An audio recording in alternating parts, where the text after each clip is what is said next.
वाहेगुरु जी का खालसा वाहेगुरु जी की फतेह।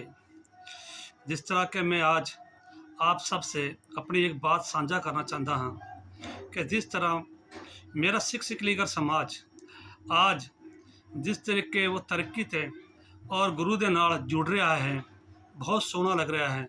छोटे छोटे बच्चे साढ़े अमृतपान कर रहे हैं और जूड़े और उड़े दा मतलब समझ रहे हैं और अस्से भी प्रचार कर रहे हैं कि उड़े और जुड़े दा मतलब समझाइए। हम जिस तरह अपने बिरादरी विच कम कर रहे हैं, ये फर्ज गुरुद्वारा प्रबंध कमेटी का भी बनता है और श्रोमणी कमेटी पंजाब का भी बनता है और हरियाणा कमेटी का भी बनता है। तो जिस तरीके सानू आप सब सिख जगत की जरूरत हैगी, तो साडी तुसी बाह फड़ो ताकि असीं तुहाडे छोटे भरा है, लेकिन कहीं ना कहीं साडे नाल फर्कबाजी होंदी आ।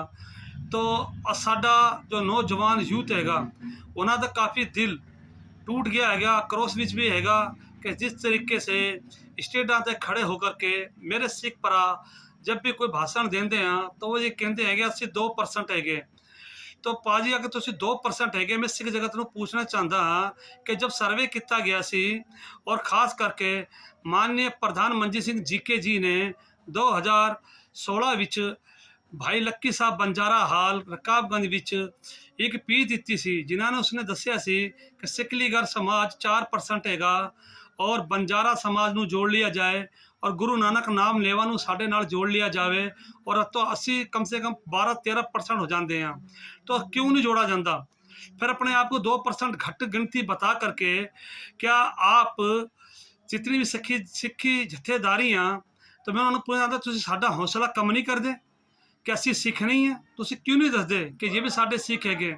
सिखलीगर समाज खास करके 4% से ऊपर हैगा और 4% से ऊपर हैगा तो 2% तुसीं अपने आप में भी दसदे हो। तो मैं ये कहना चाहता हाँ कि 6% बनते हैं आप सारे।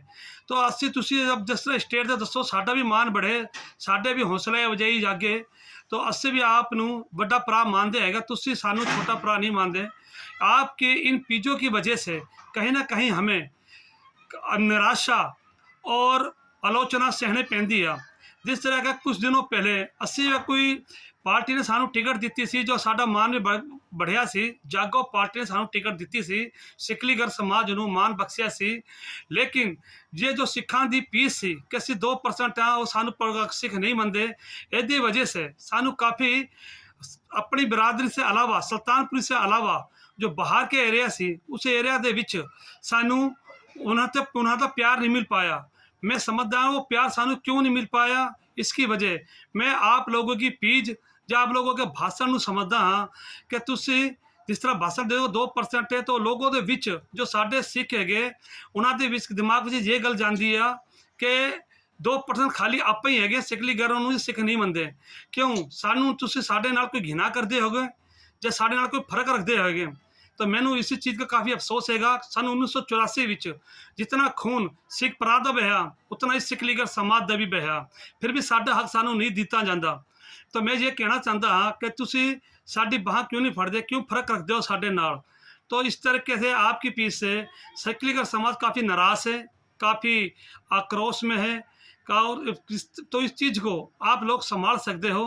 मैं आपके आगे बेनती करता हाँ, अपील करता हाँ कि जिस तरीके से गुरुद्वारा प्रबंध कमेटी अपनी पूरी तरीके से काम नहीं कर रही, निष्पक्ष काम नहीं कर रही, और श्रोमणी कमेटी पंजाब वो भी निष्पक्ष काम नहीं कर रही। इस वजह से असी नाराज़ होकर के अपन एक मांग पत्र दिता सी दिल्ली घटगणती सरकार नूं। तो उन्होंने चेयरमैन नूं दिता अपने डिमांड रखी सी कि साडी सिखलीगर समाज की पंजाब विच भी सीट नूं रिजर्वेशन किया जाए कि कम से कम 10 सीटां ते सिर्फ सिखलीगर समाज ही इलैक्शन लड़े ताकि वो अपने समाज का पंथ ऊंचा कर सके।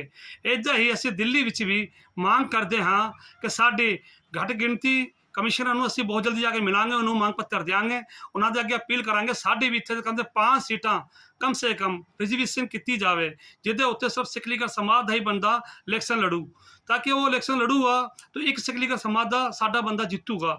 जो भी जितेगा कम से कम अपने सिखलीगर समाज की सोच तो आगे बढ़ाऊगा, सिखलीगर समाज का पंथ ऊंचा करूगा। तो ये साडी सोच हैगी।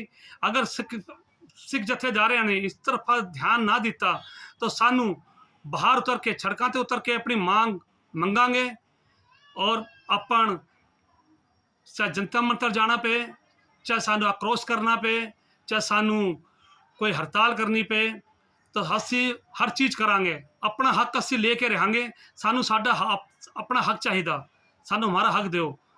मैं यही कहना चाहता हाँ, हमारे भी ब्याह शादी मरना जीना पूरे गुरु अनुसार होंदा है। सारे सिख लीगर समाज के बच्चे चाहे बुजुर्ग सारे अमृतधारी है।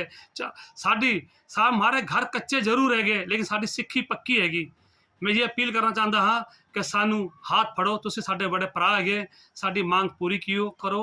वाहिगुरू जी का खालसा, वाहिगुरू जी की फतेह।